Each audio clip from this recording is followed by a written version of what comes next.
Assalamualaikum warahmatullahi wabarakatuh dan salam sejahtera, selamat malam para penonton di Nextstep TV dan juga di Nextstep Malaysia pada malam ini. Berani jawab pada minggu ini kita akan bersama dengan figura politik yang tidak asing lagi di bumi Malaysia ini. Kita bersama dengan saudara Syekh Omar Bagharib Ali yang merupakan ahli jawatan kuasa tertinggi di AP Pusat dan juga naib pengerusi di AP Johor. Assalamualaikum saudara Syekh Omar.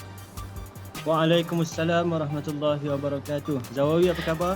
Alhamdulillah saya sihat. Okey, terima kasih ya Syekh kerana sudi bersama dengan kita untuk segmen pada minggu ini. Pelbagai persoalan yang dimainkan oleh rakyat yang perlu dijawab oleh saudara Syekh malam ini. Boleh ya? Ya, boleh, insya-Allah. Silakan. Baik, kalau kita lihat baru-baru ini kenyataan yang dikeluarkan oleh Teo Nii Cheng yang mengatakan bahawa DAP perlu mengundi UMNO untuk PRN kali ini untuk memastikan kelangsungan dan juga kemenangan dalam kerajaan perpaduan. Adakah kenyataan itu menggambarkan kesepakatan keseluruhan parti atau bagaimana? Saudara Syekh, silakan. Baik, bismillahirrahmanirrahim. Assalamualaikum warahmatullahi wabarakatuh. Pertama sekali saya ingin mengucapkan terima kasih kepada Nextstep kerana mengundang saya pada malam ini dan membuat sedikit perkongsian. Yang kedua, saya terus kepada soalan yang dilontarkan oleh saudara Zawawi sebentar tadi. Kenyataan yang dibuat oleh saudari Teo Nii Cheng berkaitan dengan seruan supaya ahli-ahli DAP turut menyokong calon-calon daripada Barisan Nasional, especially UMNO. Saya rasa dalam hal ini kita boleh melihat dari dua spektrum ya. Yang pertama sekali dari segi strategi politik. Di mana pada hari ini kita melihat selepas PRU 15 apabila tidak ada mana-mana parti politik yang mendapat majoriti mudah untuk membentuk kerajaan, maka ke bawah duli Yang Maha Mulia Tuanku Sultan telah pun bertitah supaya sebuah kerajaan perpaduan dibentuk. Jadi dalam hal ini kita pun semua sudah pun sedia maklum bahawa Pakatan Harapan dan juga Barisan Nasional khususnya bersama 19 parti-parti komponen yang lain telah bersetuju untuk membentuk kerajaan perpaduan seperti mana yang telah pun dititahkan oleh Tuan. Namun di situ Perikatan Nasional tidak bersetuju dan mereka mengambil pendirian untuk menjadi pembangkang di dalam Dewan. So ini perkara pertama yang kita harus sedar bahawa sekarang ini kita akan berhadapan realitinya kita akan berhadapan dengan 6 pilihan raya negeri yang akan berlangsung dalam masa terdekat. Jadi kalau saya katakan dari dua spektrum tadi, yang pertama strategi politik, pastilah untuk kerajaan perpaduan ini menjadi sebuah kerajaan yang kuat, sebuah kerajaan yang stabil dan kerajaan yang berfungsi untuk menyelesaikan masalah ekonomi khususnya di negara kita ini, maka memang kita perlukan sokongan daripada UMNO dan Barisan Nasional, juga mana-mana penyokong ataupun pendukung 19 parti-parti komponen yang terdapat di 6 buah negeri untuk PRN yang akan datang. So strateginya ialah pastilah kita harus kumpulkan sokongan itu, tidak kira daripada mana parti sekalipun, asalkan mereka berada dalam kerangka kerajaan perpaduan pada hari ini, so mereka harus menyokong antara satu sama lain. Jadi bagi saya untuk spektrum yang pertama ini dari sudut strategi, ianya bukanlah suatu perkara yang luar biasa ataupun satu perkara yang pelik. Kerana untuk memastikan kerajaan ini seperti saya nyatakan tadi kuat, kokoh, stabil dan juga berfungsi untuk terus mentadbir negara kita, maka kejayaan kerajaan perpaduan di peringkat negeri-negeri dalam pilihan raya akan datang akan pasti memberi kesan yang sangat besar ke arah kestabilan politik di peringkat negeri tersebut dan juga di peringkat persekutuan secara umumnya. So ini strateginya memang begitulah. Kalau kita kurang sokongan daripada kerajaan perpaduan, penyokong-penyokong kerajaan perpaduan ini, maka dia akan menyusutkan jumlah undi dan pastilah ia akan memberi kelebihan kepada pihak pembangkang pada hari ini. So itu pada spektrum strategi politik. Namun saya lebih suka dan tertarik untuk menegaskan perkara yang kedua, iaitu spektrum rakan tahaluf ataupun rakan kerjasama dalam sebuah kerajaan perpaduan. Di sini sebenarnya memberikan bukti ataupun menunjukkan komitmen DAP khususnya dalam mendukung kerajaan yang dibentuk pada hari ini pimpinan Datuk Seri Anwar bin Ibrahim.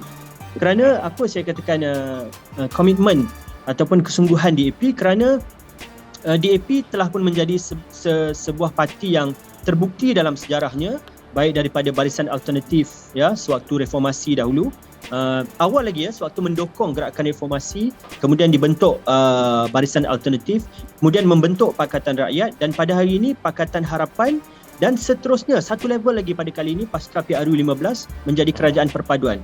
DAP merupakan sebuah parti rakan ataupun parti rakan kongsi yang setia. Ya, maka dibentuk Kerajaan Pakatan Harapan atau Kerajaan Perpaduan pada hari ini. DAP setia dengan setia kawan bersama parti-parti komponennya yang membentuk kerajaan pada hari ini. So saya ingin nyatakan bahawa kenyataan saudari Teo Nii Ching, bahkan Zawawi, kalau kita lihat ianya juga ada satu kenyataan daripada Setiausaha Agung DAP sendiri, saudara Anthony Loh telah menyatakan bahawa kesanggupan kita untuk memberi sepenuh sokongan pada mana-mana parti dalam komponen kerajaan perpaduan untuk memenangkan calon-calon itu dalam PRN yang akan datang. So ini menunjukkan kesetia kawanan, keikhlasan dan kejujuran kita dalam bersama-sama dengan parti komponen untuk memastikan kemenangan parti-parti politik yang bertanding yang mewakili parti-parti komponen kerajaan perpaduan pada hari ini. So dua spektrum saya nyatakan tadi. Yang pertama, strategi politik begitulah untuk menang dan mengukuhkan kerajaan ini, dan yang kedua, ia menjadi bukti sepanjang sejarah DAP berada dalam politik tanah air bersama rakan-rakan coalition, kita memberikan sokongan dan komitmen yang tidak berbelah bagi bila mana kita mengikat perjanjian ataupun kebersamaan bersama parti-parti komponen, dan kenyataan Teo Nii Ching dan juga saudara Anthony Loh itu sebagai bukti kesetia kawanan kita kepada Pakatan Harapan dan juga kerajaan perpaduan yang terdiri daripada 19 parti pada hari ini menjelang PRN di 6 buah negeri.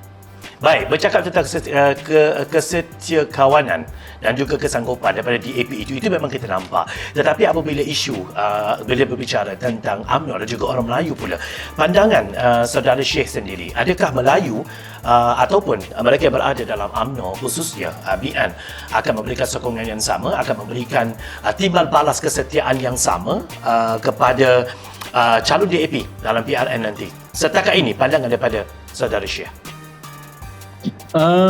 Saya cuba memberi respon secara jujur Baik. Dan telah ada beberapa analisa dan juga persoalan yang didiskusikan pada hari ini, bahawa mungkin agak mudah untuk DAP ataupun rakan-rakan Pakatan Harapan untuk memberi sokongan kepada sekutu baru dalam kerajaan perpaduan, iaitu UMNO, Barisan Nasional dan parti-parti yang lain.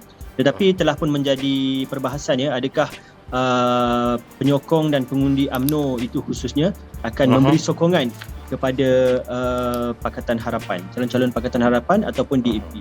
So ini dia panggil transferable voters, keboleh pindahan sokongan pengundi kepada parti yang selama ini tidak bersama dengan mereka. So ini telah pun menjadi satu perbahasan dan perbincangan di setiap peringkat kepimpinan parti politik, baik daripada akar umbi hingga kepada pimpinan, dan saya terpaksa akui perkara ini bukan sesuatu yang mudah.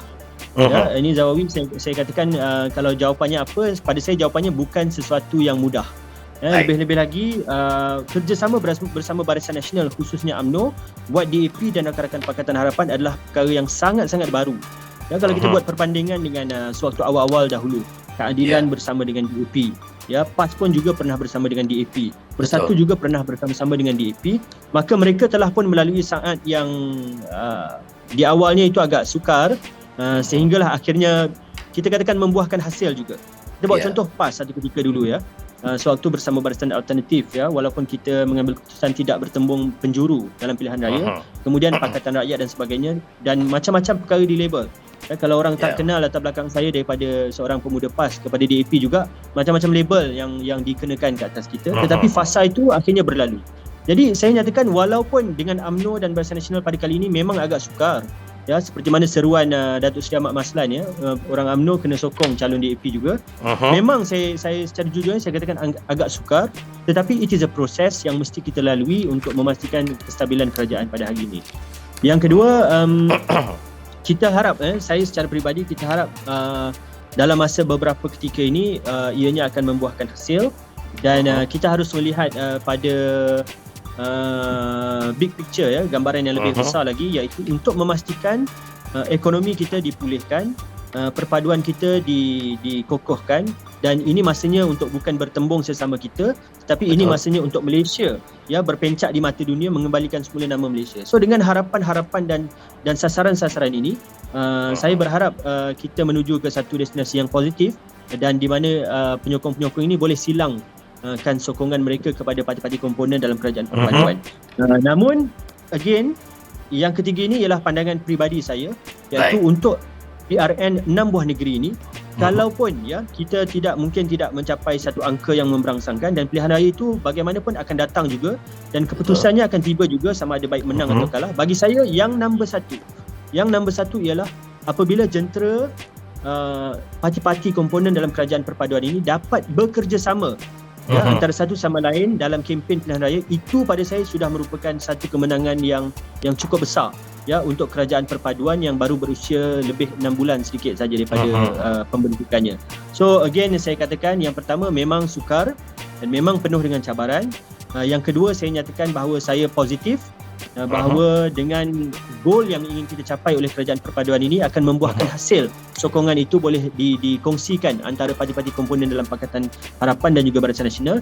Dan yang ketiga ialah pandangan saya yang paling penting, walau apa juga nanti keputusannya, kerjasama antara jentera dan penyokong-penyokong baik Pakatan Harapan atau Barisan Nasional dalam komponen kerajaan perpaduan ini, itu sudah menjadi bukti kejayaan besar yang pertama untuk kerajaan perpaduan yang terdiri daripada 19 parti komponen ini.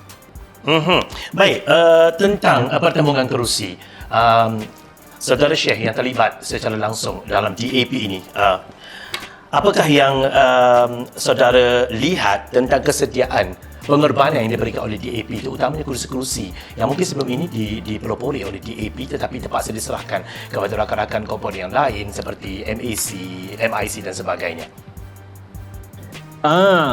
Okey ini belum berkorban lagi sebenarnya.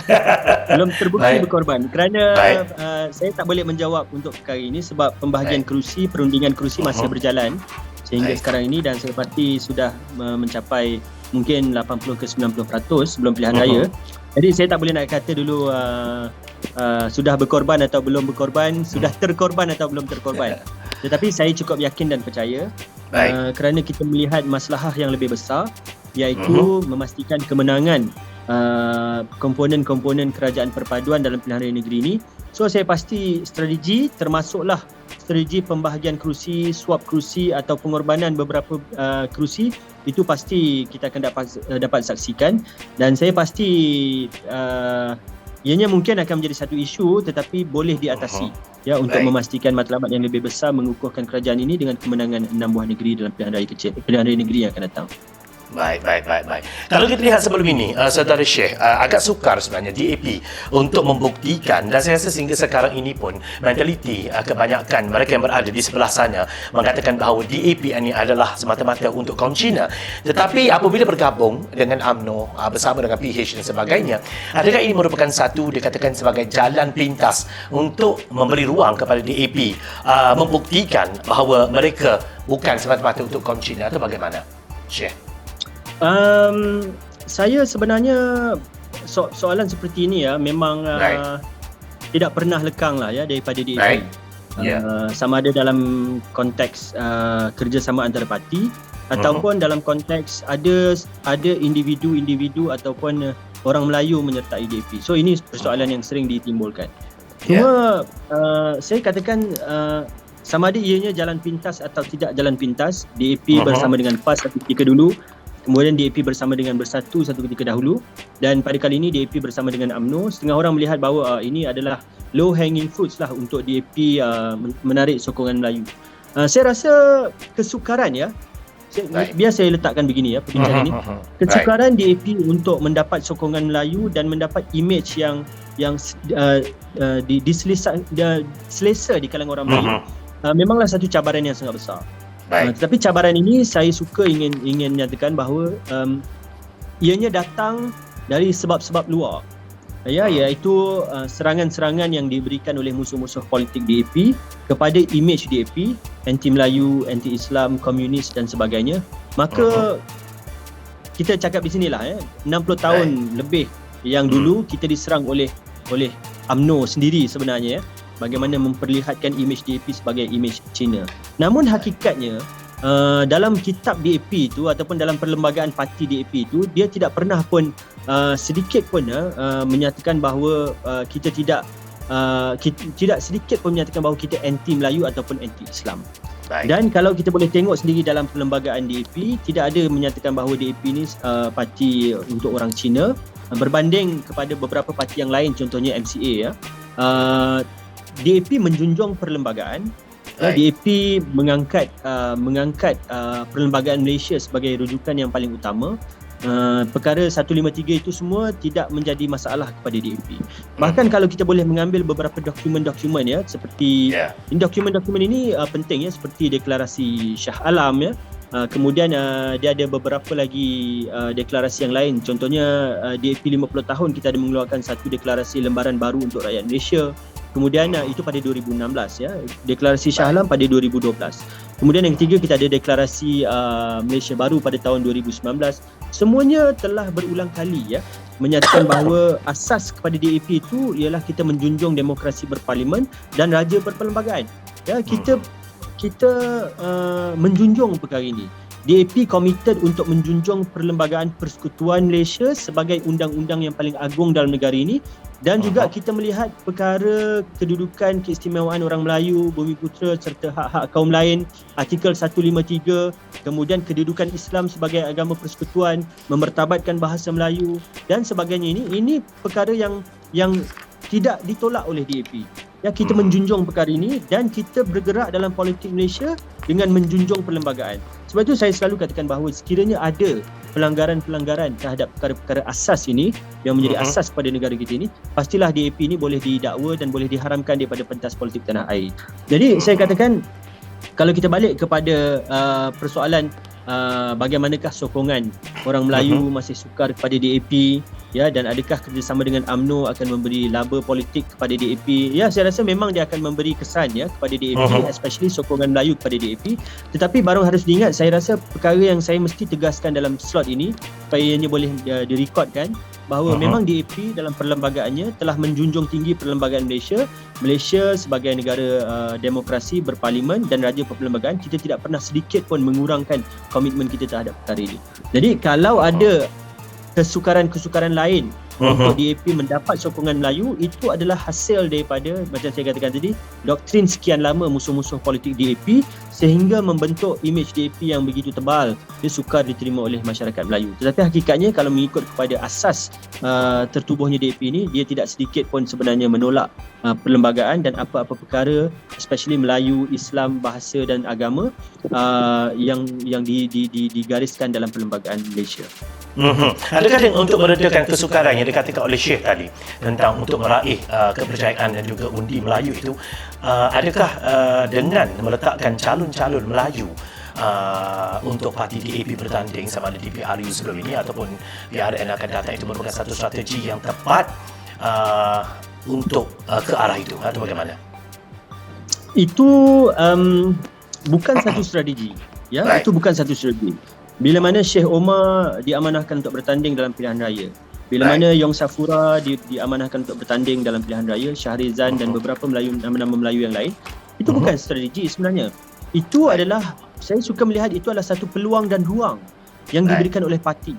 Ya, maknanya orang Melayu, walaupun DAP dilihat sebagai parti Cina, tetapi sekiranya ada Melayu yang cukup kredibilitinya, yang terbukti komitmennya dan bersungguh-sungguh ya, bersedia untuk menawarkan diri berjuang di dalam parti, maka DAP membuka ruang itu. Ya, DAP membuka ruang itu. Lebih daripada sekadar satu strategi, tetapi yang lebih penting kita harus lihat bahawa DAP membuka peluang dan ruang tanpa mengira dia Melayu, Cina atau India. Cuma ialah sebelum ini berapa ramai Melayu yang berani menyertai DAP. Betul. Ya, jadi sekarang ini dilihat bila ada Melayu menyertai DAP dan dia memberikan komitmen, kesanggupan untuk berjuang bersama parti DAP, maka DAP membuka peluang itu bukan sahaja menjadi ahli parti tetapi boleh juga bertanding dalam pilihan raya jika cukup komitmen yang diberikan. So pemilihan calon itu dia akan melalui fasa-fasa biasa ya, pentadbiran dalam parti, perbahasan nama dan sebagainya. Tetapi saya lebih suka melihat bahawa ianya bukan satu strategi semata-mata, tetapi ianya bukti, peluang dan ruang yang diberikan kepada ahli-ahli DAP, termasuklah orang Melayu yang sanggup memberikan komitmen sehingga mereka layak untuk bertanding dalam pilihan raya baik negeri ataupun di peringkat persekutuan. Baik. Baik, kalau kita lihat, Syekh, itu daripada pemerhatian saya juga. Kalau kita lihat calon lelaki Melayu sama ada terakhir atau tak terakhir, itu kisah lain. Tetapi calon lelaki Melayu, kalau dilihat dia letakkan untuk mewakili DAP, kurang mendapat sokongan lah berbanding dengan calon-calon wanita. Kalau tengok Yon Safura, bagaimana populariti beliau memenangi kerusi di Bentong. Kalau kita Marina Ibrahim di Skudai, Shalina Rashid di Bukit Bendera dan sebagainya, dia melihat satu, adakah kelebihan sesuatu gender itu juga memainkan peranan dalam, terutamanya dalam wakil Melayu dalam DAP ni, atau bagaimana? Pemerhatian Syekh juga bagaimana? Okey. Kita harus melihat begini ya. Yang pertama sekali dalam hal gender ya, apabila kita bercakap, suka untuk saya rekodkan juga di sini bahawa parti DAP ialah parti yang sangat terbuka dan memberi ruang yang luas ya kepada wanita ya, golongan wanita dan anak muda. Kalau kita lihat di negeri Johor sebagai contoh, ada sebilangan besar juga ya sebenarnya calon-calon wanita ya. Kita tengok saudari Wong Suci, ahli Parlimen Keluang. Kita tengok saudari Liao Chai Tong, ini saya cakap di negeri saya lah, Liao Chai Tong sebagai Adun Johor Jaya, saudari Marina Ibrahim, Adun Skudai, kemudian saudari Gan Pek Cheng, Adun Penggaram, saudari Teo Ni Ching, ahli Parlimen Kulai. So sebenarnya sebelum saya pergi kepada soal popular ataupun tak popular Melayu DAP ni, saya nak merekodkan di sini bahawa DAP adalah sebuah parti yang sangat memberi ruang ya kepada wanita untuk terlibat dalam proses membuat keputusan, proses untuk menjadi ahli parlimen ataupun adun, agar keterlibatan wanita itu lebih banyak lagi ya. So itu yang pertama. Yang kedua, dalam soal pemilihan calon ini, saya ambil contoh ya. Saya dan YB Rara ya. Sebenarnya kalau kita lihat, saya suka ambil YB Rara ini sebagai contoh kerana sebenarnya demografi pilihan raya di Parlimen Bentong dan Air Hitam tempat saya bertanding yang lepas adalah lebih kurang sama ya. Lebih kurang sama, dan juga saya ingin nyatakan bahawa YB Rara dia menang dengan majoriti yang kurang daripada 1000, majoriti yang tipis, dan Syekh Omar kalah dengan majoriti 2,900 lebih kurang begitu. Namun saya tidak melihat bahawa ianya faktor popular ataupun tidak popular. Dalam DAP kita menekankan komitmen yang kita berikan sekiranya kita menjadi seorang wakil rakyat ya, kerja kita yang dinilai. Maka jika kita lihat begitu, kalau saya boleh buat perbandingan antara kerusi Bentong dan juga Parlimen Air Hitam, saya lihat sebenarnya demografinya hampir sama, dan kemenangan YB Rara itu juga sebenarnya sangat tipis ya. Dan saya lihat kerana ada beberapa faktor lah, antaranya ialah calon Perikatan Nasional di sana dia menarik undi Barisan Nasional lebih besar berbanding calon Perikatan Nasional menarik undi Barisan Nasional di dalam Parlimen Air Hitam. Itu ada faktor mungkin jajaran Pantai Timur dan juga jajaran Selatan dan juga Pantai Barat ya. So tarikan sokongan pengundi ya daripada Barisan Nasional transfer ke Perikatan Nasional itu telah memberi kelebihan kepada YB Yong Safura, tetapi ianya tidak berlaku di Air Hitam. Saya tidak melihat faktor itu kerana faktor Rara semata-mata ya, kerana dia ada banyak faktor-faktor lain. YB Rara adalah bekas adun Ketari di bawah Parlimen Bentong ya. Syekh Omar adalah bekas adun Paloh yang bukan di bawah Parlimen Air Hitam. Jadi kemunculan saya untuk kali pertama di Air Hitam dan sebagainya itu juga sebenarnya memberi faktor-faktor pemboleh ubah kepada trend pengundian di dalam kawasan parlimen yang ditandingi. Saya ambil contoh lain, saya sebelum ini di Paloh ya. Di Paloh saya juga memenangi kerusi Paloh. Kemudian dalam pilihan raya pada kali ini saya diminta ke Air Hitam. Mengapa saya kekal di Paloh pada ketika dahulu sehingga saya kalah untuk kali kedua di Paloh? Kerana saya memang incumbent di situ. Berbanding dengan saudari Marina Ibrahim, beliau calon baru, dan dalam perbincangan parti, Syekh Omar tak bolehlah pergi ke Skudai sebagai contoh kan, kerana saya menang di Paloh sewaktu pilihan raya negeri 2022. Syekh Omar menang di Paloh, jadi Syekh Omar pertahankan kerusi yang dia tandingi di Paloh. YB Marina, YB yang baru, dan dia kita usaha untuk carikan dia. Saya pun terlibat juga kerana saya pimpinan DAP negeri. Kita berusaha untuk carikan dia kerusi untuk dia bertanding, dan bertanding di Skudai yang pada saya kalau kita lihat demografinya, potensi untuk menang itu lebih besar di Skudai. Tetapi untuk letakkan Syekh Omar di Skudai, Syekh Omar menang di Paloh. Jadi Syekh Omar diminta bertahan di kerusi Paloh itu dengan pelbagai faktor lah. Jadi saya tidak melihat bahawa ada kelebihan antara calon wanita ataupun calon lelaki. Pembahagian kerusi pilihan raya itu tertakluk kepada perbahasan dan perbincangan strategi di peringkat negeri dan juga persekutuan, dan itulah hasilnya pada hari ini. Kalau nak kata Melayu tak popular, Melayu lelaki Aziz Bari juga menang. Ya, kalau kita nak kata Melayu yang DAP tidak popular, Syahrizan Johan juga menang. Jadi saya rasa begitulah dinamik perbincangan kerusi dan pilihan raya dalam DAP, dan juga saya yakin dalam parti-parti yang lain juga begitu. Baik, Syekh, dalam kesukaran untuk memberikan pemahaman kepada bangsa Melayu terutamanya tentang DAP ini, kalau kita lihat mindset orang Melayu, mentaliti mereka tetap mengatakan bahawa DAP ini adalah untuk bangsa Cina, dan sehingga ke hari ini kalau kita lihat pihak sana mempermainkan isu ini yang mengatakan DAP menguasai kerajaan, DAP begitu dan begini, UMNO tunduk kepada DAP, Melayu tunduk kepada DAP dan sebagainya. Itu merupakan satu naratif yang tidak dapat dinafikan, dapat menjadi pemboleh ubah kepada pemikiran orang Melayu. Tetapi sejauh mana Syekh Umar melihat kesungguhan penerangan DAP itu sendiri untuk memberikan penjelasan kepada seluruh rakyat Malaysia tentang bahawa sesungguhnya DAP adalah untuk semua bangsa?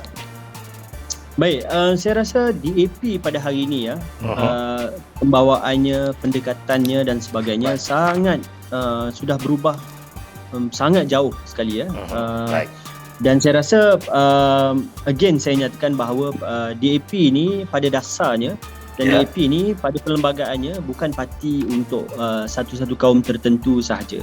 Again saya katakan bahawa kesukaran yang dialami oleh DAP ini adalah hasil daripada serangan-serangan politik, propaganda yang dimainkan oleh setru-setru politik untuk memastikan imej DAP itu tercela. Kerana apabila imej DAP itu tercela, maka sokongan itu akan beralih kepada mereka. Dan oleh itu parti-parti ini baik UMNO satu ketika dahulu, kemudian PAS dan Bersatu pada kali ini dalam Perikatan Nasional, dia harus mencari satu boogeyman lah. Dia harus mencari satu hantu untuk ditakutkan kepada pengundi supaya ianya mudah dialihkan undi itu menyokong mereka. Dan yang paling mudah di Malaysia ini, saya rasa yang paling mudah adalah sentimen kaum dan agama. Ini yang paling mudah. Dia minum air kuning pun tak apa, asalkan Melayu dan Islam terbela dan tidak tergugat. Air kuning pun tak apa dah. Janji dia dapat memastikan sokongan itu orang Melayu takut untuk bersama dengan kerajaan perpaduan, parti-parti komponen kerajaan perpaduan, kena ada DAP di situ, dan dia menyokong kepada Perikatan Nasional kalau dalam konteks pada hari ini. Jadi again saya katakan DAP itu sudah bergerak sangat jauh.